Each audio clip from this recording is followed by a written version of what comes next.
Once we've configured a smart list and placed it on our region, our component, and we've verified the title is there, we need to create a display view that renders that in a nice way for the style guidelines that are supported here. So I'm going to go create a display view for our banner. So we'll do that in the workspaces. And since we already have a few other display views already, I can simply clone those. So I can take one of those views that I already have, navigation for example, and clone it and then make a few small changes to it. This is going to be banner. Again, a very simple name that can be selected since we're filtering at the site and component level anyway. This is going to be rlbanner.jsp. The dependencies are based upon the preview instance and then the type of component. In this case, this kind of view would probably work for a smart list. It could also work for a content list. It could also work for a campaign. It could work for a few items here, but not all of them. So I'm going to limit that. The advanced settings do allow us to set input parameters so that we can pass details from the workspace into the code. We can inject parameters to control things like default color or font or columns or rows or who knows.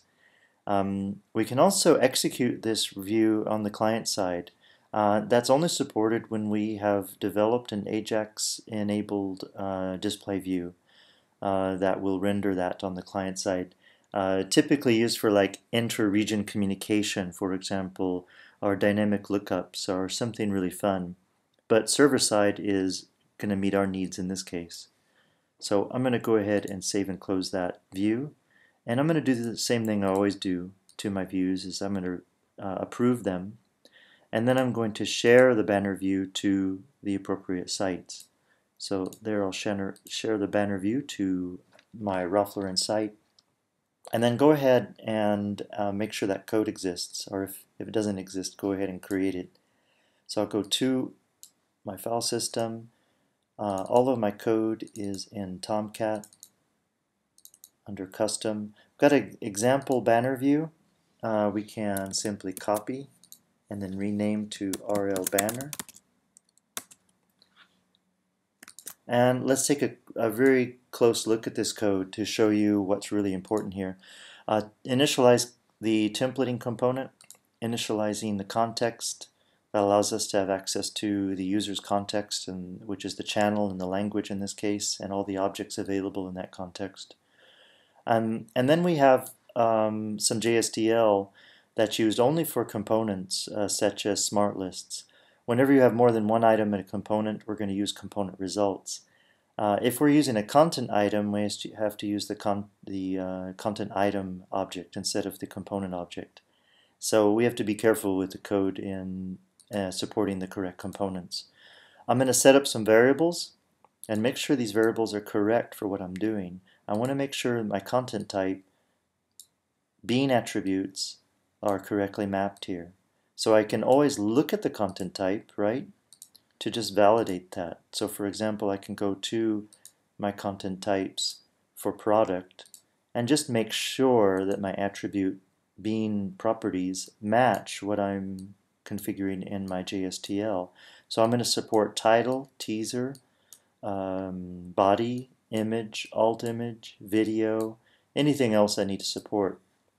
So I'm going to support 3 attributes. I'm going to use the content link, which is available in the templating library.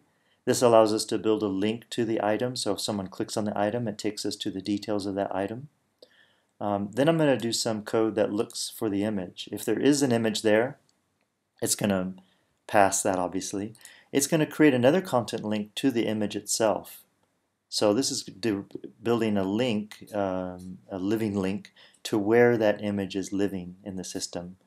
Then I'm going to do a filter for the format. I only want to put certain image sizes there. So I'm going to do this image format.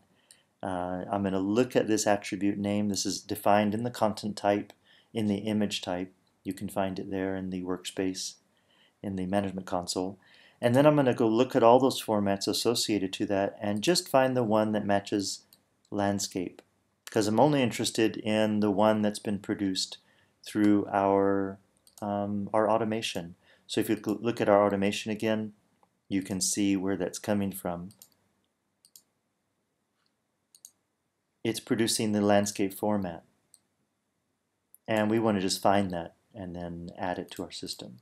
So I'll go back to my banner code. There's my href that's going to go build the links to those images, and then there's all my HTML. It's going to put the name, the title of the content, and the teaser of the content. And notice I'm using text inline edit, so I can support inline editing of the content directly from preview.